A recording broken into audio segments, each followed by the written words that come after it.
Welcome back to Caravan of Garbage, a show where we go, hey, let's look at this thing. That's what we normally do, isn't it, Mason? And we never, ever have guests, Well, ever. I mean, normally we don't have guests, but I feel like the format's getting a little bit stale. Agreed. Just for this week, though. I'm sure next week it'll be fresh and fine. We won't need to have any guests, but... Leave a like if you could. We're joined by two members of Auntie Donna here, Sam and Zach. They've got a new series on Netflix, out today, actually, the day that this video is going out. Auntie Donna's Big Ol' House of Fun. Oh. Sounds exciting. Don't watch it yet. Watch this video first and then... But then watch it immediately after this that, video. yeah. Correct. Did you know... What time's it come out? This will be for the extended edit. I honestly thought you were going to ask, did you know you have a series coming out on Netflix? Zach and Sam? Do you know what? It's so funny. I just had a conversation with someone yesterday and they're like, what time does it come out? And I was looking at daylight savings time. I was looking at all of those things and I was like, this is so exhausting. What are the chances? I'm going to look tomorrow night. What are the chances between now and tomorrow night someone's going to go specifically, what time is your show coming out? Listeners, just figure it out yourself.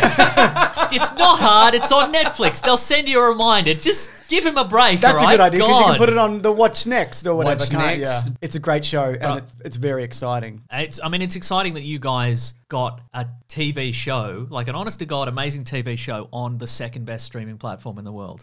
Because there's a big dog, isn't there? Yeah. It's called Quibi. Emailing with Broden to be like, what do you want to talk about for Caravan of Garbage? And he was like, Zach has opinions on 50 States of Fright, specifically.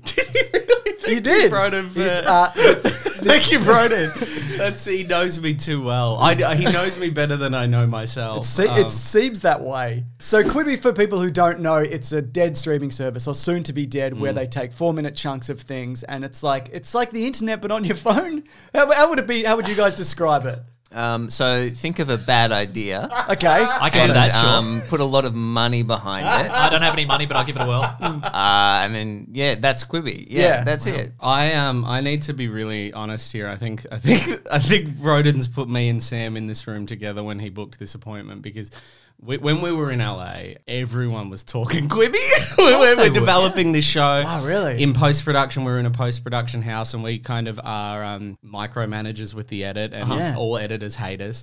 Are you thinking that we've jumped on board the wrong platform? We should have been on this Quibi? Well, everyone's doing Quibi. Across from us is Quibi. Down the hall is Quibi. Everyone's editing their Quibi and they've got the best layer because if you don't know this about Quibi, they're what's the word? They're not IP, their point of difference is that everything you watch, you can watch either horizontally or vertically. Is that true? Absolutely. Yeah, I do know that. That's incredible. Wow. And so basically you can either watch it as the filmmaker intended or awkwardly cropped vertically. And every other editing suite had one horizontal screen and one vertical screen. Oh my God. And Sam was just like, this is a terrible idea. This is a terrible idea.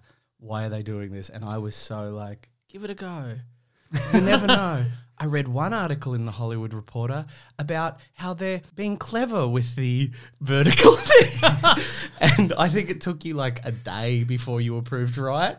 Is that fair? Oh, maybe. I feel like maybe I was insane because I heard the idea and I was like, that's not going to work. Yeah. And then you just start talking to people and everyone's like, there's so many shows, everyone's doing it. I'm like, maybe Maybe you're crazy. Maybe I'm crazy. Yeah. And then it comes out and it all comes crashing down. I'm Maybe like, this 75-year-old man is right. Maybe he's got the finger on the pulse. But I guess that also, like one of the other downfalls of Quibi was that it was like, it's the perfect thing to watch on the train. You're just holding it in one hand, you're holding the strap in the other hand, and you're like, but then all of a sudden nobody's taking a train, nobody's taking a bus. Well, they did blame a lot of the crash of this on the pandemic when every other streaming service is booming and people are hungry for content, scary content in particular. And there's no scarier location to watch a scary movie than again on a train. Yeah. with just a guy's armpit just leaning into your face. Were you guys scared? Were you like scared about the like Quibi coming into your commute space? Sure, yeah, it crossed my mind, definitely. I like the other pictures, like waiting in the sandwich shop. Like, you know, you're just there, you order your sandwich, you go stand in the corner and you watch someone like get their arm hacked off with an axe. And you're like, great, this is what I want to do. This is a great time. So you mentioned the cutting off of the arm because we're here to talk about specifically the episode The Golden The Arm. 3 episodes, yeah. Which is based off an old fable, which was a spoken word story, which was written down something like 200 years ago, and Edgar Allan Poe told his versions, and there's been different iterations of it over the years. But this is, fuck all that, don't worry about that.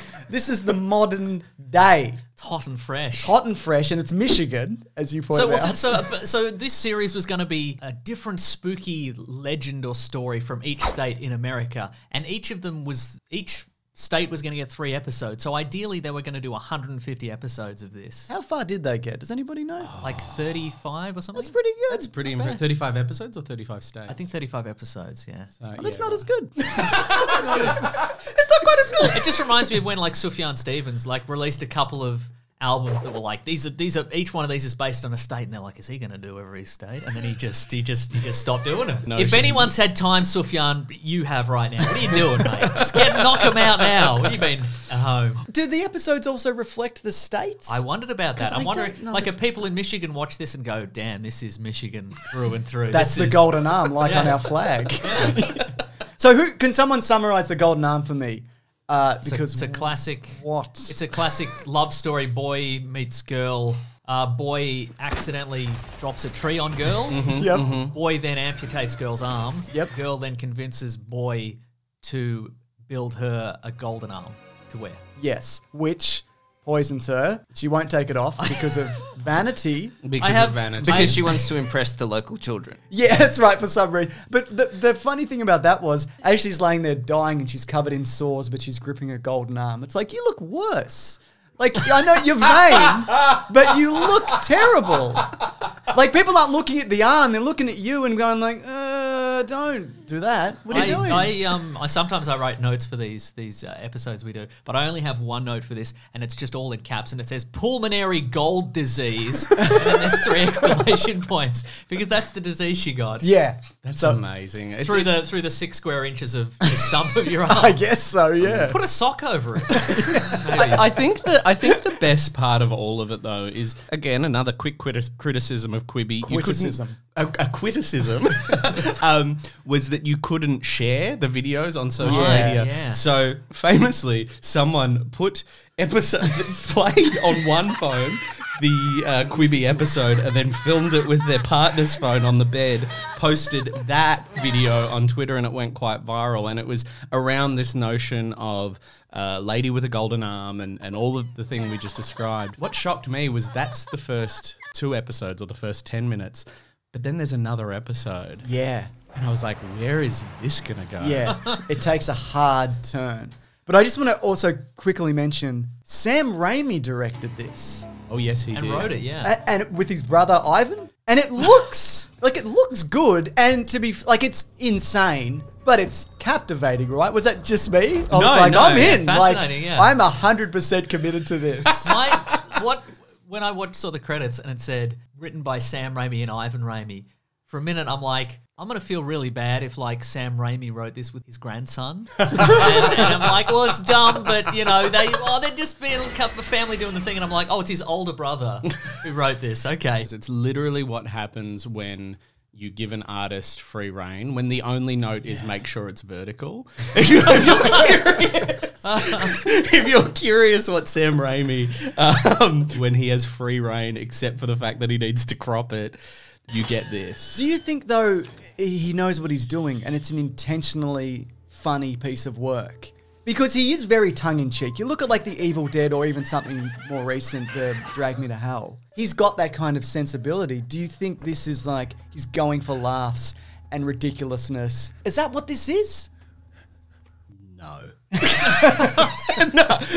Maybe. No, The final shot's pretty funny. I think he's going for a certain kitsch. I think he's going for something. That last third almost makes it work, but there's a certain kind of, I'll give him like it was an experiment. I'll give him like the same credit I give Jon Favreau for the Lion King remake, and I think I'm one of the few people that gives it. He's like, what happens if you make him realistic? Oh, it turns out it's not as good. But you know, give it a crack. Yeah. I think that he was like, could you make a story out of this fable? And the answer was, nah, it's a bit weird when you actually see the person committing to the arm. Yeah. yeah. You know? I guess the lesson is supposed to be as well that, what a bitch. Do you know what I mean? Because it's like, it Yeah, seems I like didn't understand, she's really like, she's so vain and so stupid and she's taking advantage of her husband. And even the fact that, because makes her the golden arm, even though he's like, I haven't got any money. And then he goes and gets it back and she's like, how dare you? And it's like, but he needs the gold to live. Like, it's not like he went there, because often the fable is like, a grave robber is selfish and whatever. But for this, it's like, his business is dying and he needs the money. Do you know what I mean? And then it's like, well, fuck you, no. Like, that's not your arm. Yeah, like, what is the moral? Like, the moral makes sense. Initially, it's like, oh, it's a moral, and the moral is to people like her, but then, like, by the third act, is the moral don't marry selfish, vain people? I guess. I guess. Well, the only thing that she gave him was, like, writing I love you in the floor of his barn. And that's nothing. Well, they do give her the wonderful redeeming feature of she's on the fundraising committee, which I really enjoyed. I was like, she is a three-dimensional character. She's not just out to impress the town's children. You know, she is on the fundraising committee as well. I love that notion of, like, maybe there was one more note, and it was along the lines of, look, we worry this character is very archetypal, very sexist, very old-fashioned. Could we give her some dimension? But keep that episode under 5 minutes. Like, maybe we could put her on the fundraising committee? I love it. I love it. I love Quibi. I love the gore when she's pinned under the tree. I wish I didn't know about this going in, by the way. Yeah. Like, I wish I hadn't heard anything. Yeah. Because when that tree falls on her and the blood sprays up and he's trying to yank her out from under. But it's like, dude, you're a lumberjack. Use some, like, leverage. Why is he even using an axe? Have you ever tried to cut down a tree with an axe? Because he's like, I just got to quickly cut down this tree before the end of the day. You just need to help me. That would have taken, like, 4 hours to get through that tree. She's already dressed for a different thing, and he's like, no, this tree has to come down. Like, right now. Also, it's just, they're just in a clearing. Like, he could have just chainsawed it and run. Yeah, like, that's the odds right. that it would hit him was pretty low, right? So he's got like his computer with his 3D modeling program Yep. and Oh, an yeah. axe, but not a chainsaw. Like, that's where he's existing. If as they a had lumberjack. more minutes, there should have been a scene where he changes the settings from like period era furniture to prosthetic limbs in the CAD program. He just changes a tab. I've been watching a lot of old stuff recently. I've realized, because I keep saying I'm the big fiend for, like, why didn't they go to the police? Why are they solving this Yeah. themselves? Yeah. And then you watch any movie before 1995 and it's like, oh, because they did go to the police, and that scene always plays out exactly the same. It's always like, hey, I think there's a ghost talking to me, and the cop's like, a ghost? Oh, yeah. In this haunted Like- town, I don't think so. Oh, all right, mate.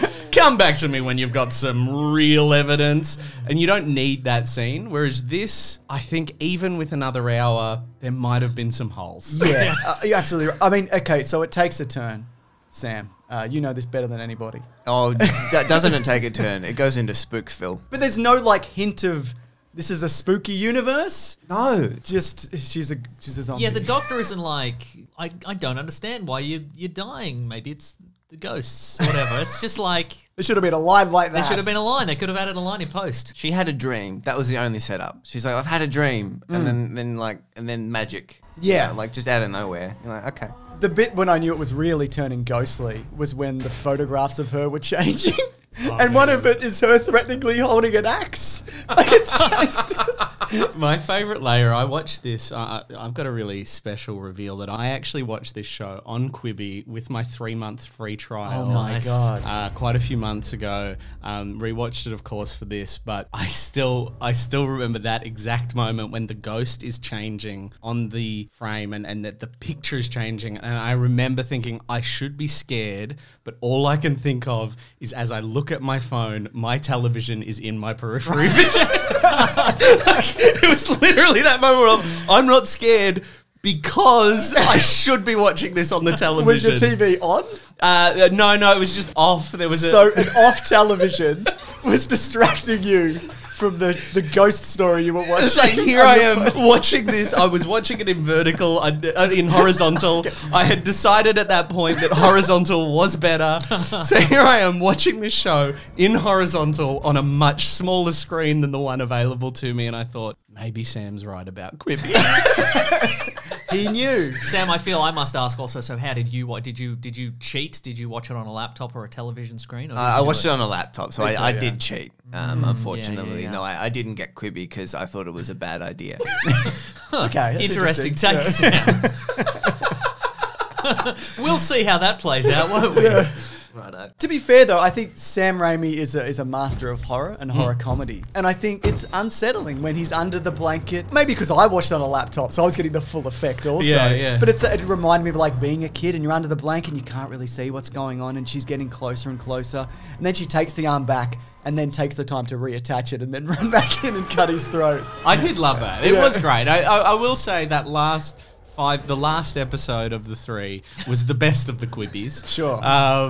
It was one of those ones where it was great in spite of...